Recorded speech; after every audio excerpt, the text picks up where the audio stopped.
Hello everyone, you can call me Freebiewitz, and I'd like to welcome you all to my first ever episode of Analyse and Adapt, where I take a look at some of my favorite video games with gameplay and see if I can turn them into 3 different kinds of other games.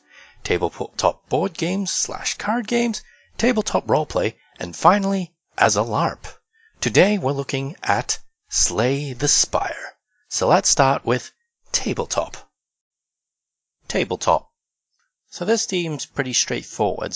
Slay the Spire is literally a card game. All I need to do is make a deck for the Ironclad and all the other characters, maybe add in a slider of some sort to track hit points, gold, and such, while giving enemies little decks of their own. The board would have to be either static, with forking paths and such, or we can somehow randomize it with more cards, similar to Sura if you ever played that, with the boss at the top of every board. You'd also have to have treasure cards at every certain point. Rest stops here and there. Point is, it seems pretty simple.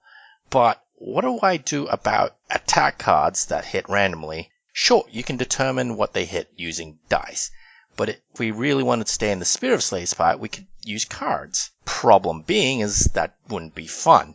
Don't get me wrong, Slay the Spire is very fun as a video game. But having to determine all the random aspects on your own, in person, using dice or cards or whatever you want to use, well, that can get a bit tedious, I imagine. Now, you could mitigate it by rolling every single dice at the same time and then organizing it, but once again, that's just busy work.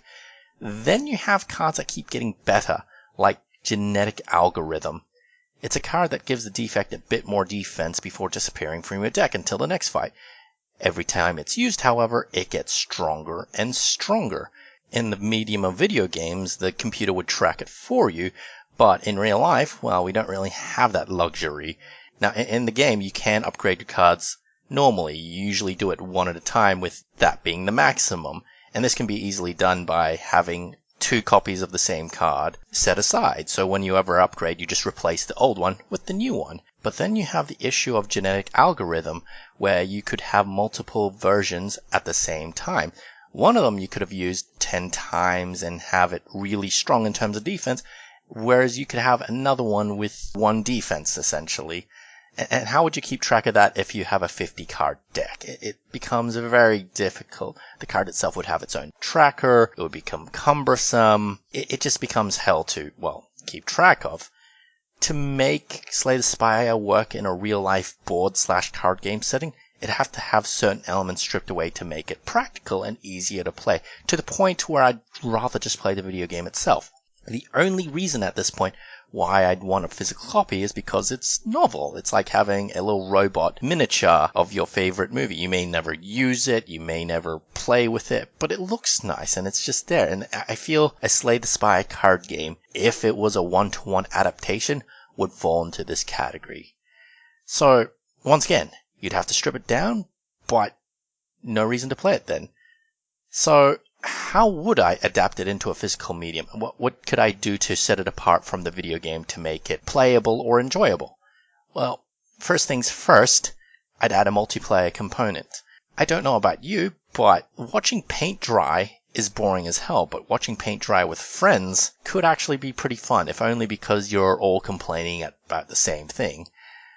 Not that Slay the Spire would be boring enough that I'd gain any pleasure from riffing on it or anything like that. But the way I'd set it up is to make the other person play as the Spire themselves, sort of an adversary. I'd make them play the cards first to keep in spirit with Slay the Spire, how you can see the intent of the enemy monsters. You'd probably have to take turns. I'm not entirely sure how you'd balance the game, if at all, because at the end of the day, the Spire generally wins more than the actual players. But it would be fun, because, well, I like asymmetrical gameplay. I'm a big fan of it. And playing it this way is reminiscent of a tabletop role-playing game. Speaking of which,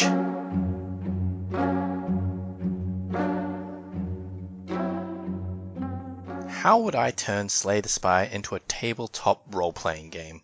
So, to begin with, it already has an interesting location filled with baddies to fight, choices to make, and stuff to loot. So in that regard, the premise can be adapted into just about any other fantasy setting, pre-existing one, as a dungeon. As a setting in itself, however, it's a bit shallow. Don't get me wrong, there's a lot to the Spire, but it's still just one building. If I ever had to make a role-playing game based around the game, it'd be a relatively short one, something that could be digested quickly in a few sessions at most. Creative game masters can no doubt extend on the universe, adding more to the world, and make the Spire an entire world in of itself, which, while implied in some places, is never explicitly shown in the game. So I'll just focus on what we have available right now. As far as the group activities go, the video game doesn't allow for multiplayer, but the beta art and the promotional art does show the various characters hanging out together in some capacity, suggesting that while we don't see it happen, it does happen, at least from a lore perspective. So, moving on from there, part of character creation would involve a reason for why they want to slay the Spire. That could give different bonuses depending on what it is. Whether it's for vengeance, curiosity, or pride, each option is viable. What makes Slay the Spire Slay the Spire? What differences are between this role-playing game, assuming we make it a role-playing game, compared to, say, Forgotten Realms and Dungeons & Dragons, or being an agent of the Inquisition in Dark Heresy? To begin with, Slay the Spire is about card mechanics, building up your deck to make all these crazy combinations with your relics, that sort of thing. So, while not as common as dice mechanic, it's not unheard of to have cards used in role-playing. It's something I've developed myself as well. Check the comments for my homebrew system. As mentioned in the card/board game section, a one-to-one adaptation wouldn't work due to how the tracking of stats would work, but even a dice-rolling, simple stat-based role-playing game with relics would be fun. Besides that, the actual Spire might have to be tweaked to make it playable. For example, in the base game, you're guaranteed to get a treasure chest once you reach a certain level of the Spire, since every room on that specific level contains one. In the video game, after opening the chest, you just leave the room, continue climbing the Spire and such. But in the Tabletop RPG, I'd probably try to backtrack and find every other chest before going up. So, how do we stop and or balance this? Well, in the video game, we can see what's in each room before we enter it, unless it's a mystery room. But in a tabletop RPG, we can't do that. We don't have the ability to see into other rooms without actually being there. So, backtracking would be metagaming. The counter-argument to this, however, is what if my character is the sort to naturally backtrack anyways? What if they're the sort to check every nook and cranny, leave no stone unturned? Even if they don't know that if there's a chest in that room, doesn't mean they won't try to check anyways. In that regard, you can counter it by saying that the doors seal behind you every time you pass them. This might be harder to implement with multiple people since there wouldn't be any reason why some of them can't stay behind. At that point, you can either have the door seal between them, cutting them off, or you leave it open, potentially leading to some mechanical abuse. You could try to fix this by adding some sort of compulsion mechanic from the Spire, or the giant whale on the ground that pushes them further and further up. In all honesty, you can just talk to your players and ask them to abide by the spirit of the game, and to just go up one linear path. Are you railroading them at this point? Yes, but that's not necessarily a bad thing, especially if you're telling them about it ahead of time, but that's a topic for another day. Look, you can't stop your players from screwing with things, but a role-playing game at the end of the day is supposed to be a cooperative experience. Yes, you can have the players fight the game master, but only in the context of the rules and the setting. Having the player shoot a fireball at an evil dragon is one thing, but having them try the same thing on a friendly character is another. To me, Slay the Spire just boils down to a relatively linear dungeon run.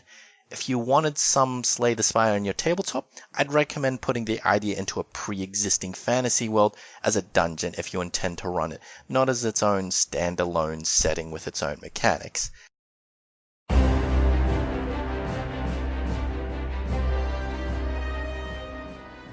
Moving on to Larp, live action roleplay. For those of you who don't know what live action role-playing is, it's essentially a cross between cosplaying and sports to a degree. There's a bit more to it than that, and there are other YouTubers out there who explain/show it better than I do, but that's the basic gist of it for now. Anyways, can you run Slay the Spire as a LARP? Well, let's see what does or doesn't work. To begin with, let's go with death. Death in LARPs can be handled in a lot of different ways. Some systems have permadeath, where each person is super squishy. Some permadeath systems have players given a sort of safety net in which they can be incapacitated, but difficult to actually kill, while other systems allow players to be resurrected really quickly all the time for a variety of different reasons due to maybe healing magic or something to do with dimensions. It doesn't really matter. The point is, you can do death in a lot of different ways in Larp. So in that regard, Slay the Spire is kind of perfect, already giving us an in-universe system of coming back from death. However, in the Slay the Spire video game, characters upon death not only lose all their powers when they respawn, but also all of their memories. This isn't technically unheard of in LARPs, but most of them upon death only lose part of their memory, a few minutes at best. In terms of gameplay, this stops people going on revenge-fueled rampages and allows sneaky characters to actually have a chance of being sneaky. I mean, what's the point of sneaking up to someone, stabbing them in the face, only for them to come back alive later and go, "That's the man who killed me, get him." It just wouldn't be that fun. There are pros and cons to each system, and I'm not here to argue them right now, but that's why that specific one exists. It's something that translates into LARP really well.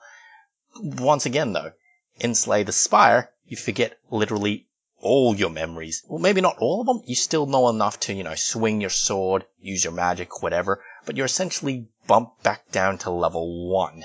At which point, some people might just say, I'm just going to play a completely new character. Why would I play this one when I can play an equally powerful character of the same level? Now, there is one argument against doing that. In Slay the Spire, whenever you start a new run, you get a buff of some sort. Maybe you get extra maximum health, maybe you get a new relic, or maybe you get some extra gold. In some cases, you can even sacrifice something to get something even better. Something it doesn't really let you do when you first start up Slay the Spire for the first time ever. So I wouldn't exactly say Slay the Spire rewards players for respawning in a LARP setting, but it certainly does lessen the blow. It encourages people not to make completely new characters. Death isn't quite permanent, but it's still devastating. And I haven't been to enough LARPs to guess the ramifications of such a system, only that it'd be, interesting. Frankly, I've never heard of a LARP that handles death like that, so I'd like to see where people would go with their characters with this rule. So, moving on to leveling up mechanics, or more specifically growth, some LARPs don't make use of RPG mechanics at all. As in, when they play long enough, they don't get extra hit points, their attacks don't deal extra damage, no. Some people just gain power the old-fashioned way, by actually training themselves, gaining allies or wealth, honing their reflexes and such. For other LARPs like the one I attend, we use character sheets. We're closer to a video game in that regard. The higher level we are, the more abilities we gain access to. Now, if we wanted to keep the card mechanic, I don't think it'd be very practical. The idea of keeping track of a deck, it would just become too cumbersome, like I mentioned in the board game section, except you're doing this all in real time. This isn't a turn-based game anymore. This is happening at the same time where everybody else is hitting you or running around. Having hundreds of cards to keep track of also makes it very difficult to know the rules. In D&D and such, if I forget how Fireball works, I can go, "Hey guys, hang on, let me look it up." In LARP, however, like I said, it's real time. That would pause the entire game just to look up a rule. It's just not done, at least not in a practical way that makes it fun for everyone. So to make it more manageable, I would cut down on those sorts of abilities. You could yell out 10 damage vulnerable whenever you hit someone, but that would make the game focus more on the mechanical side of things rather than the role-playing based side. Not a bad thing in particular, but it's something to keep in mind if you do choose that route. Furthermore, Slay the Spire, generally speaking, isn't a PvP affair. That's right, I'm talking about NPCs, which I know is kind of a weird topic in LARPs where everyone's a player. Now, don't get me wrong, there's nothing wrong with NPCs. In fact, I really like the idea behind them. So just go with the spirit of what an NPC is, and let's not get into the nitty-gritty. In Slay the Spire, you're a lone character, going through groups of enemies before facing a boss. However, in a LARP setting, it wouldn't be uncommon to have multiple heroes trying to slay the spire. The Tabletop RPG can mitigate this by making the party limited to a small group of adventurers, but a LARP? Not really. Not unless you start actively turning away players or making it an invite-only situation.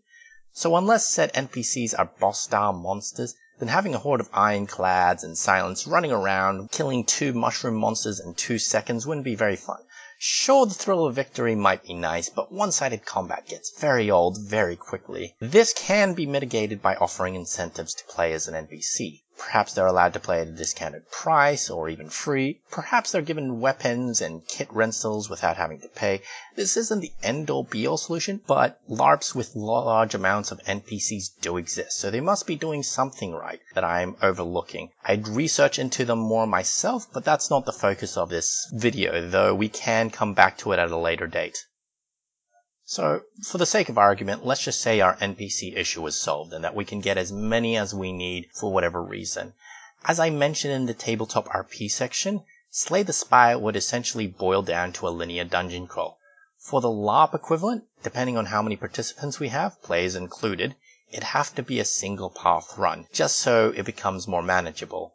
NPCs who die might have to put on some new kit before loading up the next room, instead of having every single room preloaded with people, as waiting around not doing anything isn't that fun, even if they do get to hang around with other people, which, social stuff is nice and such. So, in my eyes, Slay the Spire inspired. LARP would involve a room-by-room combat. It doesn't have to be a literal room, just an area in a park, with chances to gain loot in between. I get the impression that a loop like this would encourage combat more than most, especially since the end goal would be to, slay the spire. Those that do, or get the final blow on it, could get some sort of Hall of Honor thing before being reset. A way of injecting a bit of glory into the game, as it were. So that's my quick analysis of Slay the Spire and how it can be adapted into 3 different mediums. How do you think it'd work? Have any of you tried adapting any elements of Slay the Spire? And how did it go if you did? Comment, subscribe, and like below, and maybe, just maybe, we'll come back to the subject sometime in the future. Thank you for watching. Next time, we're doing Here is the Storm on my channel, Freebiewitz.